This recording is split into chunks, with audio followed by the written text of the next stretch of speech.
As I record this episode, it is early December 2024, and the Trends in International Mathematics and Science Study, better known as TIMSS, just released the latest scores. And sadly, the US has dropped to 22nd in the ranking of the 63 countries that participated in the study, and that's for fourth graders. And that is just one behind Australia, which now sits at 21 for fourth graders. Something has to change. We can't keep doing the same approach to teaching mathematics and expecting better results. We need to find a better way. This private library has hundreds, if not thousands, of books on mathematics and how to teach and learn mathematics, but not one book tells us the best way. What we need is one source that summarizes and compares all the influences, strategies, and actions that have ever been implemented to improve student outcomes. And to trust that source, it would need to look at every single educational study that has ever been done. Fortunately, I have a book in my private collection that does just that, and it's called Visible Learning in Mathematics. Interestingly, it's by an Australian author named John Hattie, and he looked at over 95,000 educational studies that involved over 300 million students worldwide. It certainly makes compelling reading, and with data like that, it's very hard to argue with the results. In this episode, I'm going to explore one of what I call the big four influences, strategies, or actions that have proven to bring about significant improvement in student learning. And if you stick around to the end, I'm going to show you how it is scored in this book.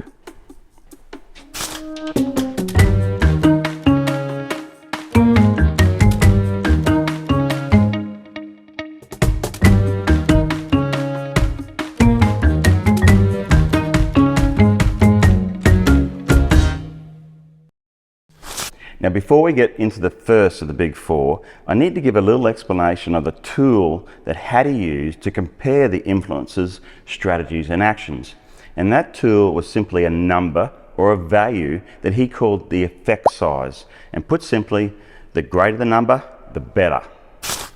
In his study, Hattie determined that the influences, strategies, or actions that had an effect size of 40 hundredths provided the appropriate rate of learning, where 1 year of growth was equivalent to 1 year at school.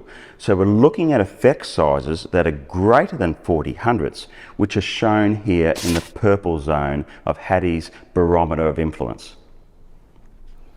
Unfortunately, over the years, far too much money, time, and effort has been put into changes or influences, if you like, that really have not had a great effect on student learning. For example, one-on-one devices, not a big effect. Homework, discovery-based teaching, and even individualized instruction have all proven to have little effect on learning as they fall below that critical hinge point of 40 hundredths. And now for the first of the big four, which all fall in that purple zone of the barometer of influence. And it's called integrating learning with prior knowledge. Now, unfortunately, I've seen many classrooms around the world, essentially, but mostly in the US and Australia, where students are thrown into investigations where they're supposed to just develop an understanding of the concepts and skills that they need. Now, much like the whole language approach to teaching English, we're now seeing that this approach is not as effective as we had hoped. I've said this in more than one episode before. Mathematics is a hierarchical discipline where what you teach today must build on what you learned yesterday and prepare students for tomorrow. Now, let's look at an example. In another episode, I used a dot array to teach a strategy for multiplication. 10 fours are 40, but 4 tens are also 40.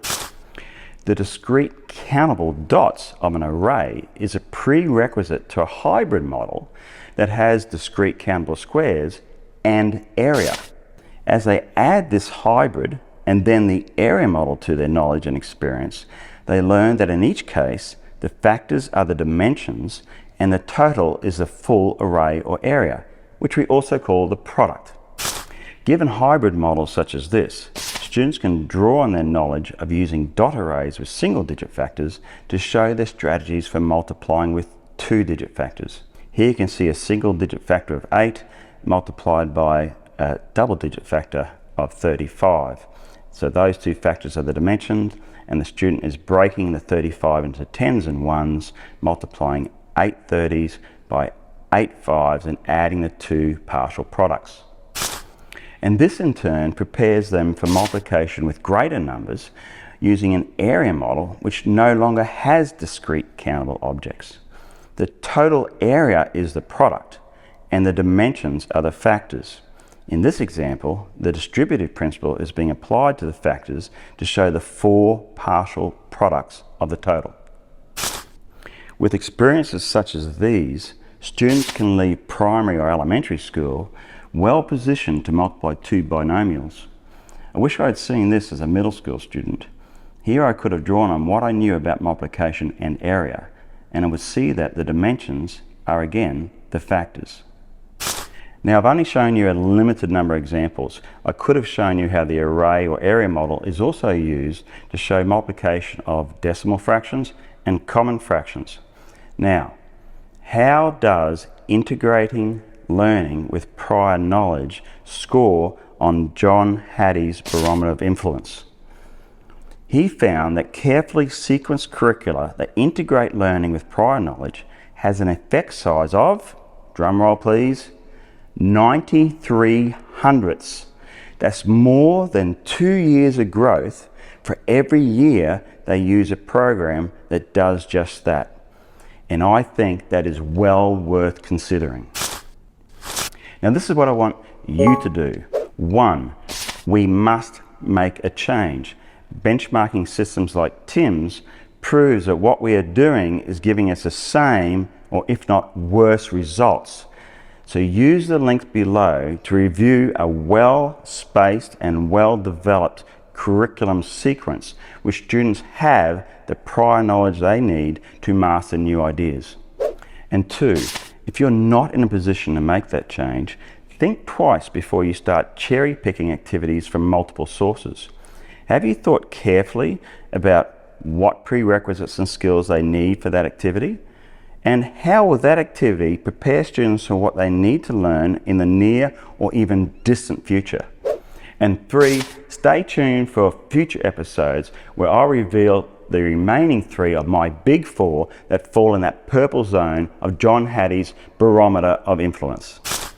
And finally, if you've seen value in this episode, be sure to give me a thumbs up and subscribe so you never miss another learning episode with me. See you next time.